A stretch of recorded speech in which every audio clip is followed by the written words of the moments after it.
Entre les hauts sommets du nord de l'île, le lac de Nîmes occupe une large cuvette. Non pas dans un repli à flanc de montagne, comme c'est souvent le cas en Corse, mais dans un cirque creusé entre des pointes rocheuses, à 1750 mètres d'altitude. Ce lac de montagne est, comme toujours en Corse, le vestige d'un ancien glacier, au temps où la Corse se trouvait sous l'ère glaciaire. Il y a 14 000 ans, la glace a fondu et une partie de l'eau s'est retrouvée piégée par un bourrelet de roches que l'on nomme une moraine. Un bourrelet constitué de roches accumulées là par les mouvements du glacier. Bien sûr, au fil des millénaires, le lac s'est résorbé. Il occupait jadis toute la cuvette, sur des centaines d'hectares. Il ne représente aujourd'hui qu'une petite retenue d'eau à l'endroit où la cuvette est la plus profonde. Il demeure toutefois le second lac d'altitude de Corse par sa superficie, 6 hectares et demi. Mais il est peu profond et son périmètre ne fait que se réduire d'année en année. Cette évolution est lente, mais inexorable. Les sédiments transportés par le vent, les graines de roches détachées des sommets, tout cela vient combler peu à peu la cuvette glaciaire, participant à la réduction du lac. Sur ces sédiments gorgés d'eau, une végétation unique s'est développée, formant une prairie grasse d'herbes tendres et très vertes. Un jardin magnifique, suspendu aux nuages, comme une oasis au milieu d'une montagne aride.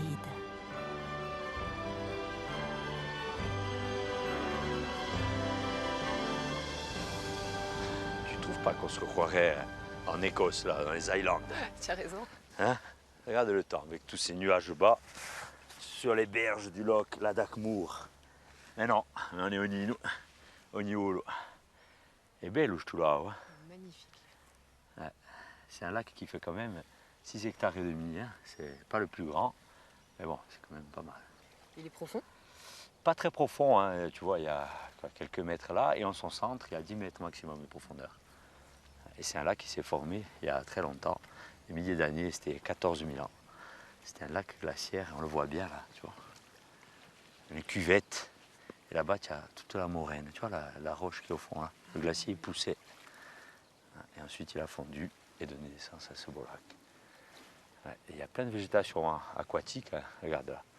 Devant nous, on a les potamogétons avec ces tiges hein, qui sont plantées dans le lac et qui montent. Et ça recouvre quand même une bonne partie. Hein. Ouais, et là, ça fait des feuilles ovales de couleur marron, verte. Ouais.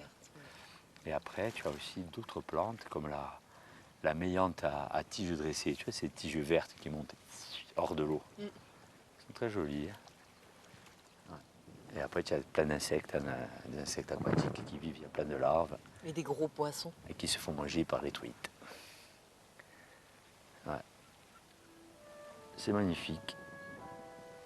Ces couleurs, ça lui donne un peu un aspect très mystique. Hein. Ouais, surtout avec ce temps. Hein. Ouais. Allez, bang.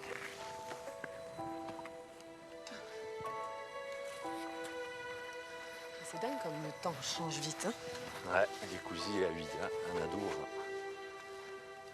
ne peut pas la contrôler. Comme tous les lacs de la montagne corse, le lac de Nîmes est alimenté par la neige chaque hiver. Durant 5 à 6 mois, la neige recouvre les herbages, maintenant le degré d'humidité de la tourbe. Au printemps, une vie nouvelle éclot, constituant alors un pâturage exceptionnel, très prisé par les bergers de l'île, qui s'empressaient, jadis, de gagner ces alpages durant l'été, lorsque le soleil brûlait la végétation littorale.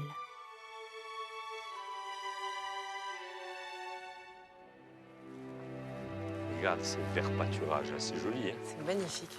Ouais, ces beaux alpages. Et tu sais qu'en Corse, il n'y en a pas beaucoup des endroits comme ça. Hein. Ouais, c'est ici hein, qu'autrefois, il y avait de nombreux bergers avec de nombreux troupeaux.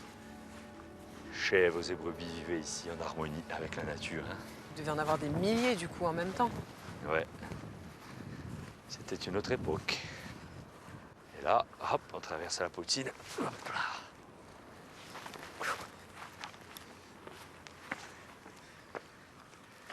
Du bello luogo comunque, eh. Les territoires de berger du Niolo.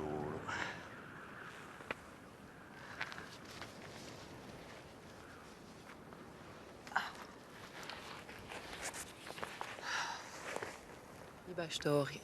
Ouais, à l'heure qu'il est, ils étaient en train de traire leurs bêtes pour faire de bons fromages. Puisque tu me parles de berger et d'espace de pâture, je vais te raconter une histoire. Est-ce que tu connais l'histoire du berger qui voulait devenir roi du Niolo? Pourquoi il y avait un roi au Niolo? Alors, il était une fois un beau jeune homme. Il était brun, il est très fin, il était grand. Un homme d'une beauté exceptionnelle. Mais il était toujours seul, car il vivait en permanence donc avec ses chèvres et ses moutons dans la montagne. Une fée, un jour pourtant, le remarqua et tomba sous le charme, tant il était beau, et elle lui proposa sur le champ de l'épouser. Le jeune homme, qui n'avait jamais connu de femme, trouva l'occasion trop exceptionnelle, parce que la fée était vraiment très très belle aussi. Il accepta. Et puis, par contre, il était un peu embêté parce qu'il souhaitait dire au revoir à sa famille avant de partir avec la fée, parce qu'elle lui avait dit « Je suis une fée et je vis au pays des fées. Et si tu veux m'épouser, il va falloir que nous quittions ces montagnes et passer au-delà de ces cimes pour rejoindre mon pays. » Sur ce, elle lui laissa 3 jours. Le jeune homme partit donc en direction du village par le chemin de transhumance et il tomba sur le carrosse de la reine du Niolo. La reine était vieille, elle était veuve depuis longtemps, elle s'ennuyait, tu vois, elle était vieille, laide, elle avait vu personne depuis très longtemps, elle vit ce beau jeune homme qui était si magnifique, elle lui proposa de l'épouser parce qu'elle tomba sous le charme elle aussi tout de suite. Bah, Oedipe. Oedipe. Et du coup, lui, il était très intéressé parce qu'il se dit, eh ben, ok, elle est vieille, elle est laide, mais elle peut faire de moi le roi. À moi, les richesses, les bêtes, le pouvoir. Donc il accepta, monta dans son carrosse et tout de suite elle l'habilla, lui mit les plus beaux habits, les velours, les dorures et ils repartirent sur le sentier. D'un coup, un énorme nuage de fumée, tout disparut, le carrosse, les beaux chevaux, les gens, les beaux habits. Et le jeune homme se retrouva le cul par terre, dans la poussière, tout seul, face à la fée, furibonde, qui lui dit « Tu m'as trompé pour de l'argent et le pouvoir.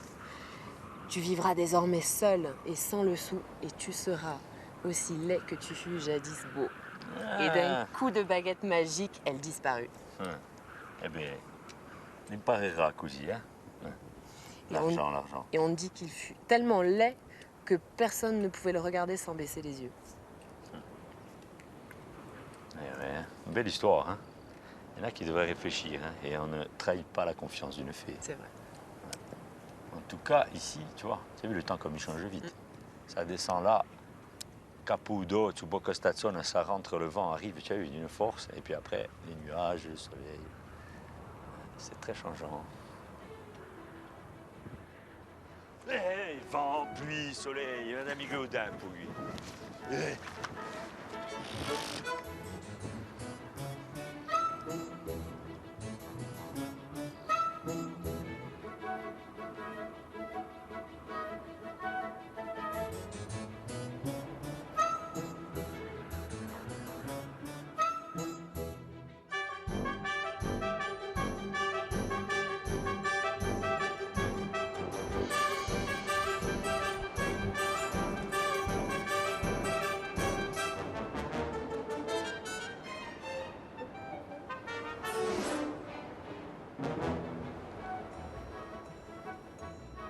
Voilà. Oh, comme c'est joli. Beau dessin, hein? Ouais. Paysage. Joli, regarde. Là, tu as la montagne. C'est Punta Artiga qui nous domine. On doit avoir une sacrée vue de là-haut. Là, les contreforts montagneux au fond. Direction le Computilo qui se trouve en bas de la vallée.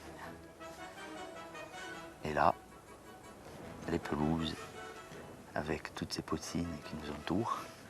Et là, juste ici, le Tavignane qui prend sa source au lac. Belluccio, hein? Il serpente là, à travers les pelouses naturelles, cette tourbière. Et regarde d'ailleurs. Qu'est-ce que c'est que ce poisson? Bicouloubèche. C'est une truite. C'est une truite, petit comme ça. Ah ouais, là il y a plein de truitelles. Des truitelles. La truite fario. Et après, elle va le dévaler le cours d'eau pour aller grossir un peu plus bas. Elles sont belles, hein? Ce qui est remarquable ici, ce sont toutes ces pelouses naturelles, hein. Pelouses humides, hein, c'est des zones tourbeuses. Là, tu vois. La tourbe, c'est l'accumulation, on voit bien, là, de végétaux, hein, de plantes au fil des siècles. Ça a formé un coussin d'herbes humides. Un vrai matelas bien moelleux. Ouais, Un appel à la sieste. tu l'as dit, ouais. Et c'est avant tout, hein, cette pelouse-là, une manne pour les bergers et plutôt pour les troupeaux. Tu vois, parce qu'ici, l'herbe, elle est bien verte, alors qu'en bas, près du littoral, elle est toute brûlée par le soleil. Donc les bêtes elles vont venir ici, en abacha cuit, et gabre, et bégre. D'ailleurs, hein, elles arrivent, regarde, Oh, elles arrivent. elles sont belles, hein. On est bien là. On n'a pas intérêt à rester trop longtemps, s'il nous débarque le troupeau. Ouais, mais bon, on est bien même au milieu des brebis, hein. L'herbe grasse comme ça à perte de vue, elles vont pas venir nous piétiner. Non, tu as bien ça, oui. Ah, et tu sais que c'est aussi un refuge pour plein de plantes, hein, qui vivent ici. D'ailleurs, on voit aussi souvent des crocus un peu partout. Moi, j'imagine que toutes ces plantes qui vivent comme ça, très isolées du reste de l'île dans les cuvettes, elles évoluent vers un endémisme prononcé, non? Ouais, et on dit que la moitié des plantes de haute montagne en Corse, elles sont endémiques. Ouais. Et tu vois, toutes ces pelouses-là, elles vont petit à petit prendre le dessus sur le lac. Elles vont manger le lac? En gros, enfin, il faut du temps quand même, hein. Mais autrefois, le lac, il s'étendait, il était beaucoup plus grand, il s'étendait jusqu'ici. Et au fil des siècles, la pelouse, elle a grignoté, grignoté, grignoté. Et ça veut dire qu'un jour, il n'y aura plus de lac? Un jour, mais bon, vous avez dû attendre. Ouais, un jour, oui. Parce qu'aujourd'hui, on a le lac. Autrefois, qu'est-ce qu'on avait? De la glace. Après, les pelouses. Et après, à vous richt. Les zones, ils vont prendre le dessus, hein. Quel dommage. Mais bon, un bout c'est mon micavac.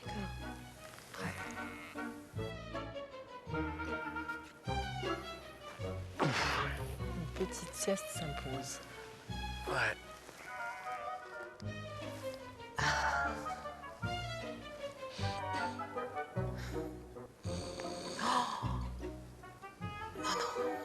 Ça lui reprend. Ce tapis de mousse est effectivement un appel à la sieste. Une belle manière de terminer cette superbe randonnée dans un des plus beaux jardins de l'île.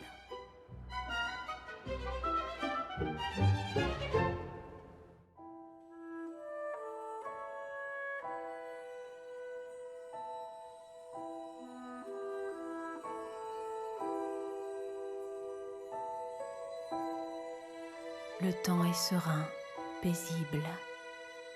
Le paysage s'est presque figé.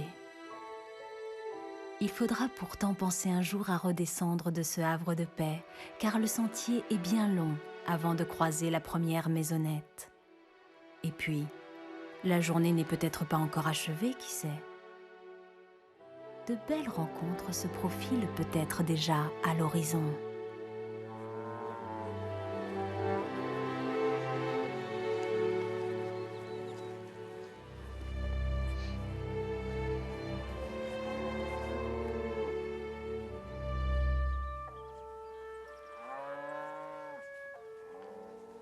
Elles sont bien les vaches, hein, dans ces prairies d'altitude. Ouais, si grande, pas. Elles ont l'herbe bien grasse, à foison. Ouais, c'è da mangiare qui, hein. À manger, à boire, le Ouais. paradis. Alors, tu sais qu'ici, il n'y avait pas trop de vaches, hein, il y a quelques centaines d'années sur ces plateaux-là, sur les prairies d'altitude. Il y avait plutôt des chèvres et des brebis, hein. Ce n'est qu'après, il y a une cinquantaine d'années qu'on a vu des vaches par centaines ici en train de brouter l'herbe verte en estive. Donc les vaches, ce qu'il y a d'étonnant, hein, c'est qu'elles ont besoin de personne pour monter ici, hein.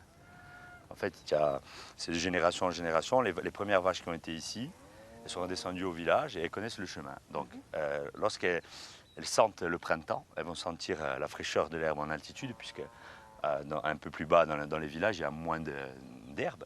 Donc, elles vont monter, elles vont beugler pour pouvoir sortir de leurs enclos. Et donc l'éleveur va ouvrir au gade, elles vont Et monter, après, elle monte. elles vont tracer la montagne pour arriver ici, avec leurs veaux bien entendu. Et après, elles vont rester en estive sur le plateau. Et au mois d'octobre à peu près, hein, quand elles vont sentir l'automne arriver, donc le mauvais temps, elles vont redescendre toutes seules. Et après, elles vont arriver dans les villages, elles vont faire mouh, elles vont beugler. Là, par contre, l'éleveur va, Pour qu'on leur donne à manger. voilà, va les nourrir Ouais. et ensuite il va les enfermer. Ouais. C'est étonnant, hein. Elles sont intelligentes, hein, je pensais pas. Regarde les vaches qu'il y a. Il y en a partout. Ouais, elles sont belles, hein.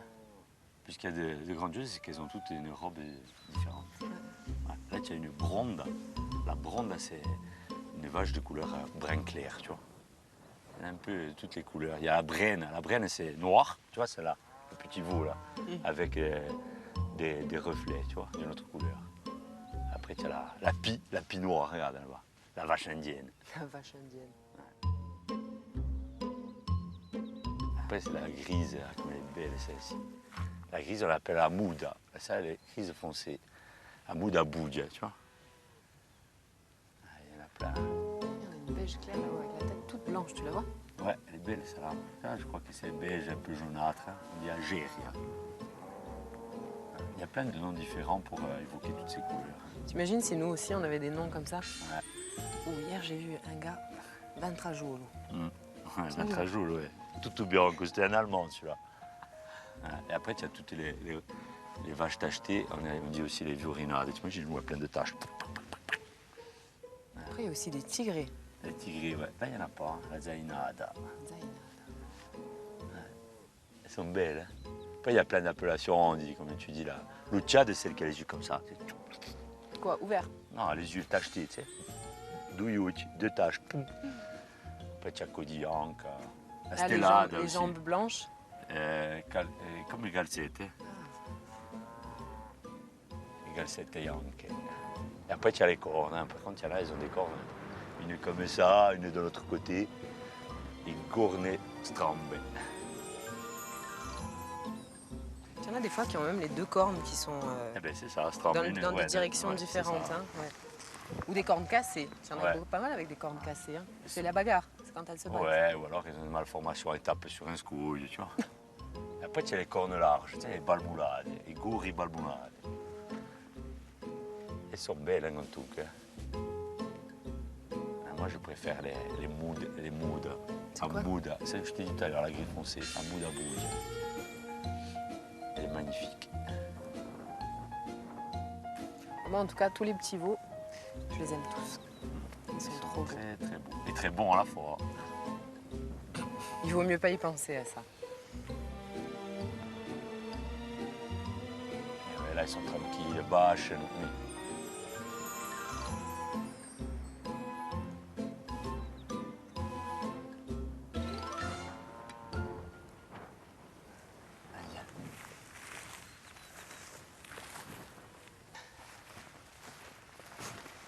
On s'approche comme les sioux quand ils s'approchaient des bisons.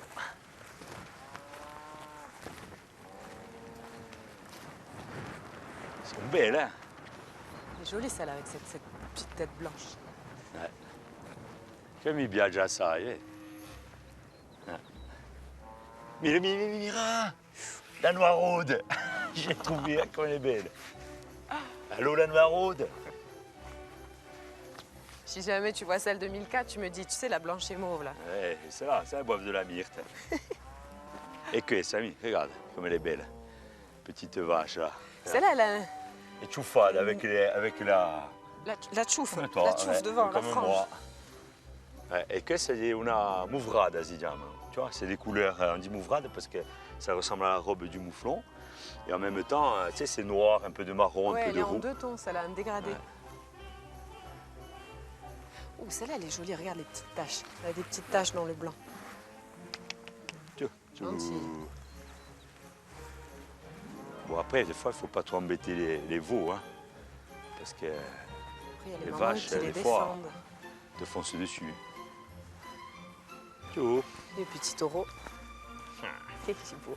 Après, dis-nous du chouchou. Ah, c'est celui avec les yeux là, les yeux entourés. Ouais, Luciado. Il est Ouais, beau. comme il marque. Hein. Ça, Doudou.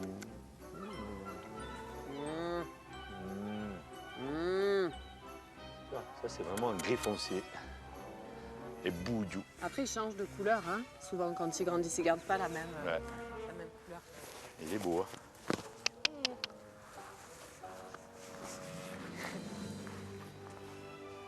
Tiens. Petite corde.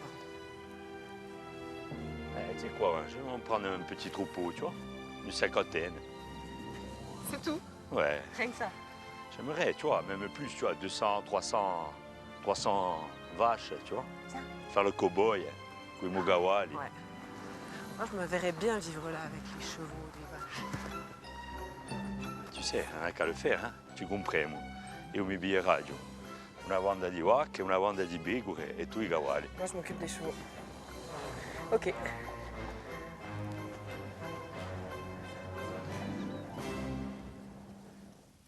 Il y a même quelques chevaux sauvages, Paul. De quoi vraiment jouer au cow-boy et s'inventer un nouveau Far West.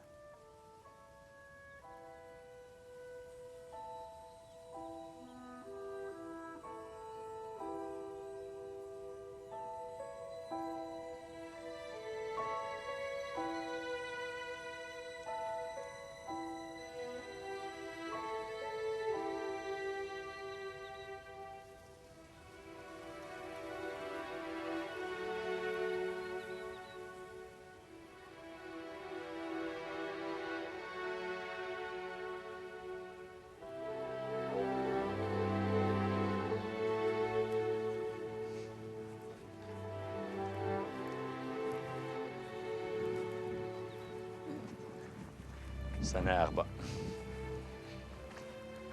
Regarde toutes ces belles fleurs. Les digitales pourpres. Elles sont jolies, hein? Elles sont super jolies, ces petites Il y en a clochettes. partout, Il y en là. a plein. Ouais. Elles sont magnifiques avec ces belles clochettes mauves. Ouais. Tu sais qu'avec la digitale, on en faisait et on en fait toujours des médicaments, hein. En fait, qu'on appelle, enfin, à base de digitaline, qui vient du même nom. Et on l'utilisait pour réduire ou accélérer le rythme cardiaque des patients. Oui. Donc selon le cas, les problèmes de cœur de personnes, on utilisait différemment la digitale. Ouais, elles sont jolies. Oui, et alors, joli. c'est là, cette plante. Elle a fait tomber des hommes. Pourquoi tu dis ça?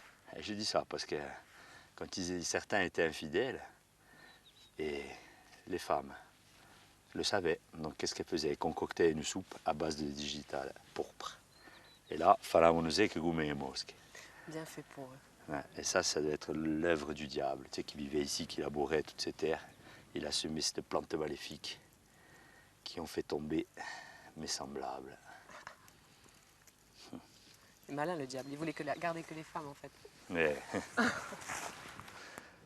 m'y cacher, moi.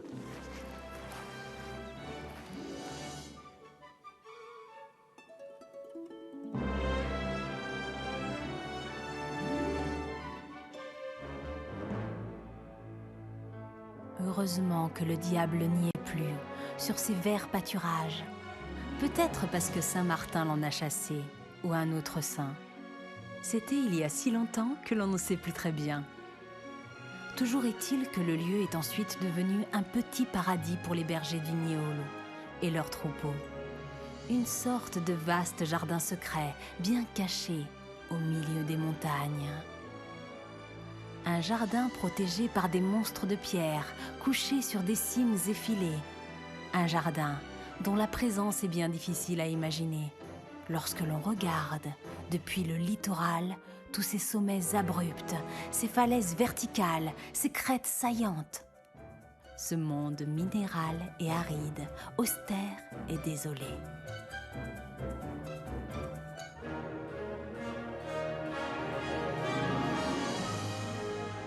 Oui, les bergers du Niolo avaient un secret bien gardé.